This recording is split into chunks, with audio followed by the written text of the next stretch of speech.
Hey guys, Opto here with an updated guide for Titanic Mutilate. Overall, the build is pretty much the same as my previous video, but I just added Killing Spree for the juicier bloodthirst crits.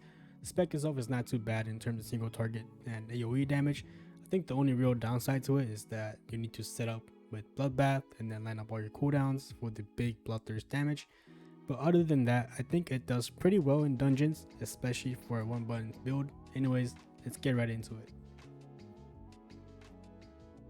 For gearing, you want to get as much crit as possible since the DPS is very reliant on bloodthirst crits.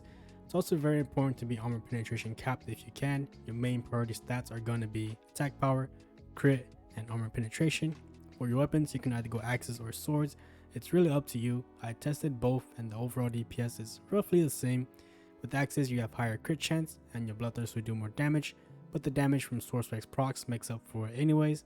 I would recommend getting M40 weapons that provide the most stats. Like I mentioned, I don't have like a best in slot list, but just focus on the stats that I mentioned and you should be fine.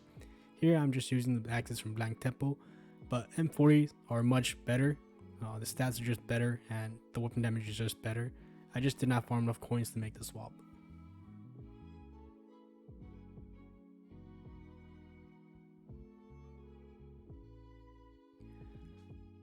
As for the rotation, it's pretty simple as you can imagine. For me, I like to open with all my cooldowns, shattering throw if nobody has it.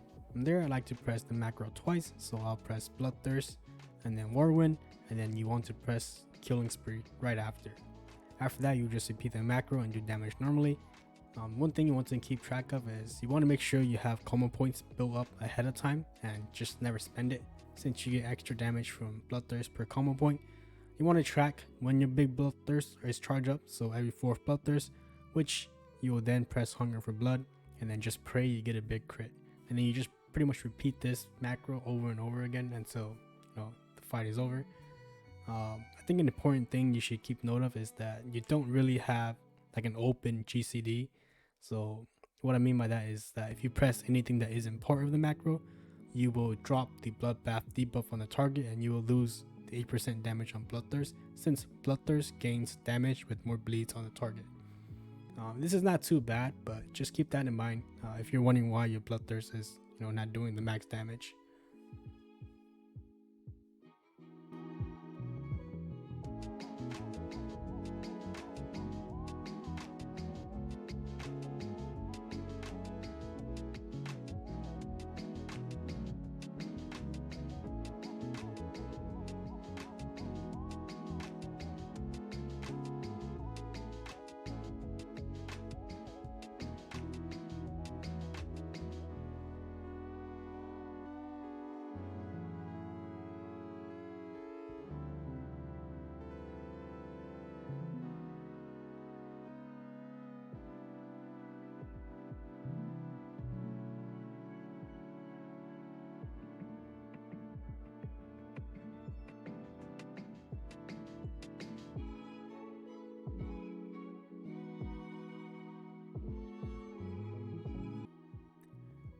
As for AoE, it's the same rotation except you press cleave instead of heroic strike, and you press blade storm when you can. You don't have to worry too much about the bloodthirst stacks or bleeds since you're just focusing on like AoE damage. So just spam the macro and go crazy. That's pretty much it for this video. I know I haven't been uploading much lately and I'm sorry for that, but I really appreciate you all sticking around still and watching my old videos. Thanks for all the support and I hope you guys enjoy this short guide.